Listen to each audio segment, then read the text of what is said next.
રાજ્યના અનેક જિલ્લાઓમાં રેડ એલર્ટ વચ્ચે વહીવટીતંત્ર સતર્ક બન્યું, જ્યાં ગાંધીનગર ખાતે સ્ટેટ ઇમરજન્સી ઓપરેશન સેન્ટરમાં ડીજીપી જ્ઞાનેન્દ્રસિંહ મલિકે વરસાદની સ્થિતિની સમીક્ષા કરી હતી. તેમણે સુરત, તાપી, વલસાડ અને નવસારી સહિતના અસરગ્રસ્ત જિલ્લાઓમાં ચાલી રહેલી બચાવ અને રાહત કામગીરી અંગે ડિઝાસ્ટર મેનેજમેન્ટ અધિકારીઓ સાથે વાતચીત કરી હતી.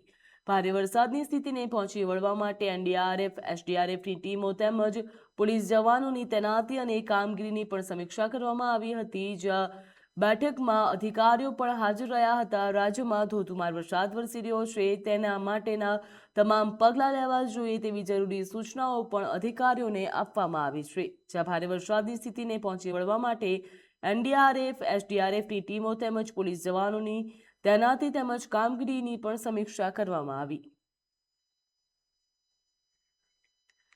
તો અધિકારીઓ સાથે પણ વાતચીત કરવામાં આવી હતી, જ્યાં હાલ રાજ્યમાં ધોધમાર વરસાદ પડી રહ્યો છે તેમજ ડીજીપી જ્ઞાનેન્દ્રસિંહ મલિકે વરસાદની સ્થિતિની સમીક્ષા કરી હતી. તેમણે સુરત, તાપી, વલસાડ અને નવસારી સહિત અસરગ્રસ્ત જિલ્લાઓમાં ચાલી રહેલી બચાવ અને રાહત કામગીરી અંગે ડિઝાસ્ટર મેનેજમેન્ટ અધિકારીઓ સાથે તેમના દ્વારા ચર્ચા કરવામાં આવી.